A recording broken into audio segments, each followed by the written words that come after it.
talk about my experience contracting with the Italian government inside the Italian digital transformation team. The Italian digital transformation team, also known as Digital in Italian, is a unit of the Italian government which was created a couple of years ago, which main task is to make public services for citizens and businesses accessible in an easy manner, which is nice words, but in practice the plan is to fix the public administration digital culture. As you may know, probably most of you, all of you are Italians, you know how fix work in public administration. So I was part of the docs.italia team, which with these people. Only one of these was an active member of the team Digitale, only Francesco Zaia. Davide was from Agit, which is another public administration, and the rest of the people are all contractors. So, what is docs.italia? docs.italia is an open source project and an app where the plan is to store and publish all the documentation of the public administration. So, it's not just a collector, a storage, but it's also a pipeline where you can build documentation. But we didn't write docs.italia from scratch.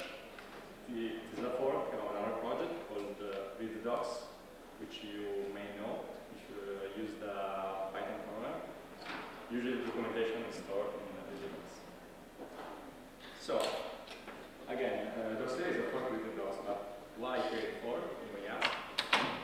The idea is we can't use plain the docs because we have a different onboarding, like our customer are not the general public like the docs, but are public administration, like the owners of the documents are public administration on board staff. And also to ease their work, we created a kind of inventory system to discover documents automatically, to ease their work, and to ease our work in supporting them. So again, we cannot use plain read docs. And of course, all these features doesn't make any sense in the global context. So it's not things that we can do to read the docs. Still, we managed to contribute quite a bit of code, and I'll show you what we did. So we made 33 pull requests, 22 got merged and accepted. So 10 was closed, and possibly were not good ideas. One is still open, and it's waiting for me to fix some tests. Eventually, I get it. So 22 requests merged, 10 were bug fixes, which were mostly crashes we got stored in Sentry. 6 were about organization. We contributed the all Italian translation, but more important, we marked the downstream for translation, and we fixed the tooling for updating and downloading translation. 6 were just for cleanup, so nothing important, but nice thing to have. Actually, I introduced a regression in the downstream code in a release, so public release. It was like some simple things, like I removed a schema from a URL in a template, and this was fine, of course, in browser, but something else broke, and so the change was averted. The fun thing about this regression is that we thought it was the right fix, but instead it was like papering over our own bug, because we had our configuration wrong, And so once we fixed our configuration, the change was not needed anymore. So on top of that, we contributed the full Ansible automation. So read the docs is quite a complex software project, and there wasn't there is documentation how to install it, but you know, documentation is one thing and automation is another. And so we can, you can install read the docs by just running an Ansible playbook now. We contributed 0 new feature, which I think is great. As a maintainer of a software, I prefer when people contribute fixes instead of feature that I don't care and maybe that I have to maintain for them. So I think this is a nice metric. Actually, we tried to contribute a feature, a big one, and we failed. Read the docs as a search system, which uses Elasticsearch. At the time, which is like March of last year, Read the docs was using Elasticsearch 1.3, which were old a lot. Sorry, which is old again. And we tried to contribute support for a new release. There was a branch for supporting Elasticsearch 5.0. We tried to upgrade it to 5.6, which was the latest one last year. But again, the team was not very proficient on Elasticsearch, so we tried, but it took a bit of time to have a code-based feature which we were okay with. And so it didn't get merged, but in the meantime, Google Summer of Code student implemented from scratch Elasticsearch 6 support. So since this last January, Read the Docs has Elasticsearch 6 backend for searching. So, what do we learn? Well, first thing, I think quite important, is to build trust with VDM19, which means be part of the community. So, when you use or have a project based on open source software, it's better to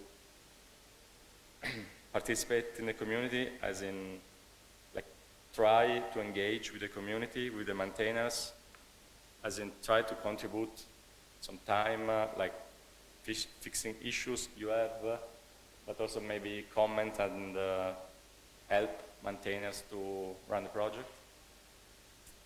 And just like, since this is a long time project, it's better to be known by the upstream developers.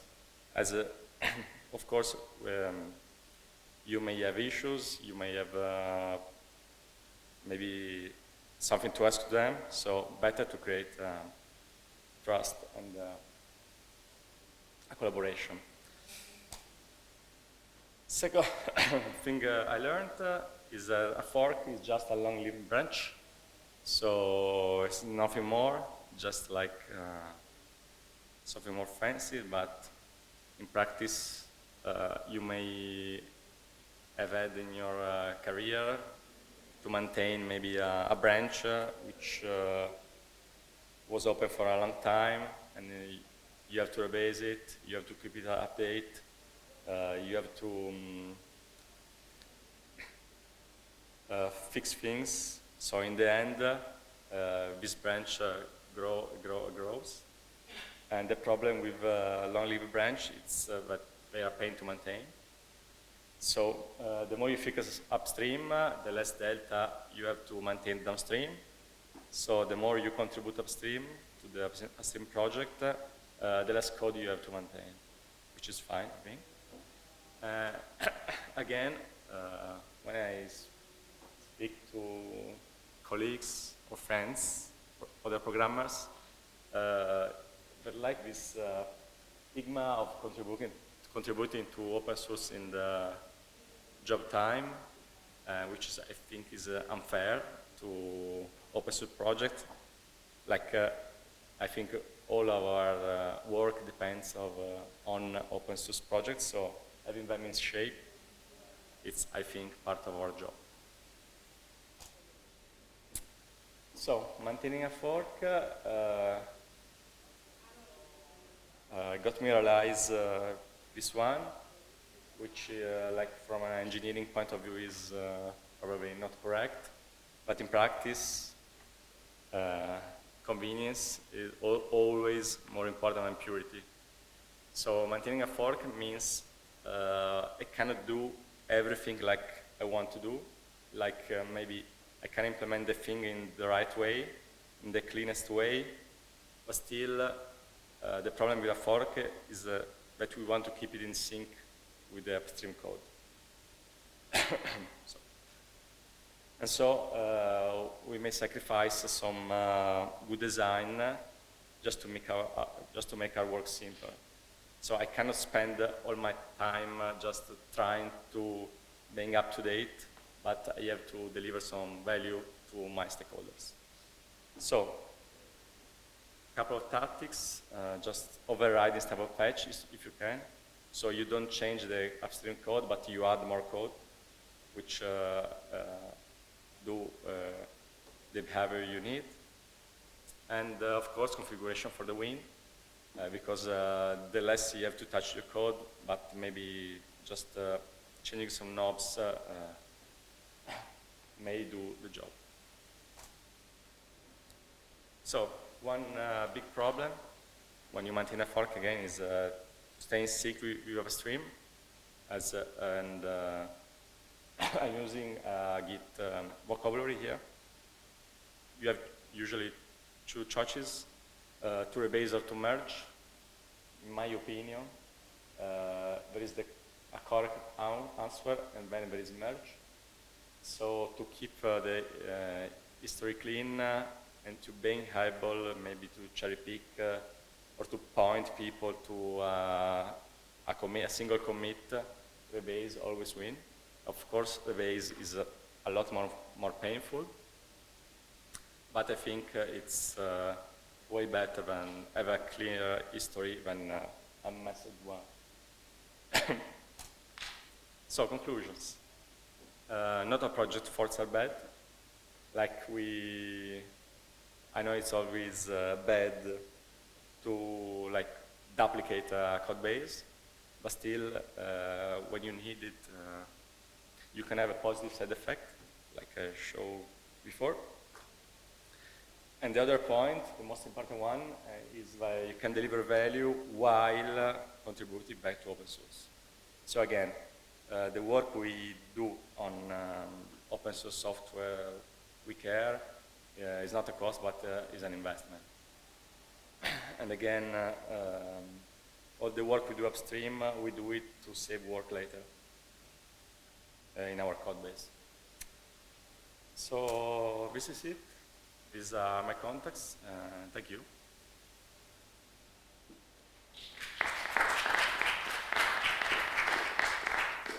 If you have any question, feel free. Why do you need So,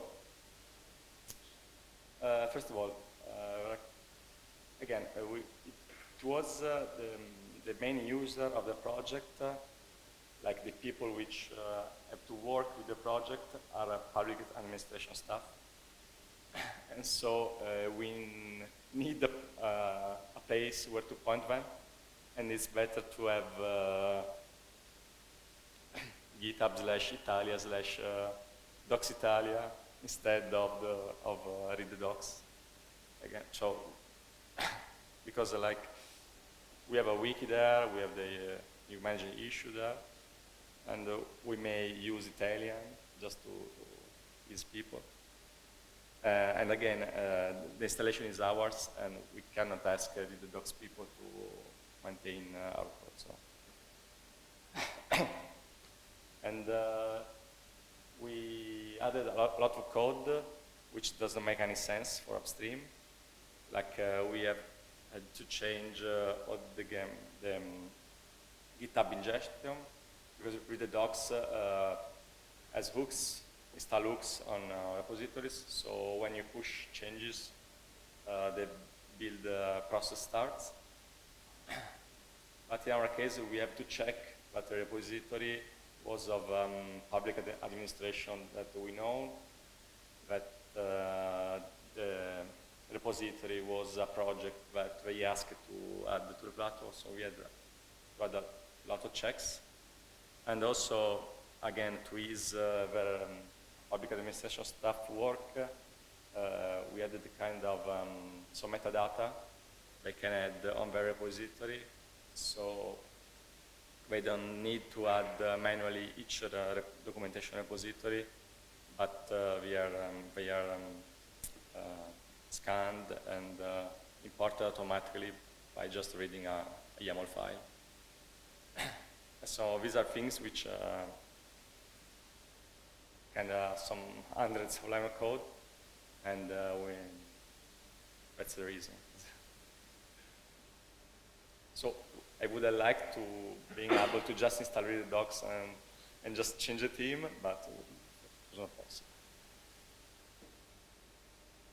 Any other question? Sorry, why do you prefer the REBASE to the next? So, I talked with a lot of people that say to me that the REBASE is better, but the parent stack of the git log is listed. So why the git log is clean with the REBASE and not with the next? okay. So I return to the question. So the question is why you prefer REBASE, and why do you think the history is cleaner with REBASE than with merge? The problem with merge is that when you have conflicts, you fix them in a separate commit. When you use REBASE, you fix the conflicts in the specific commit that added the conflict. And this is, for me, is a huge. So to me, again, like when you have to maybe backport or forward port commits, you have to cherry pick, maybe create a branch with just that commit. For me, easier to have just, know that each commit is fine on its own, and I don't have look for a conflict resolution on somewhere else on a merge commit. This is.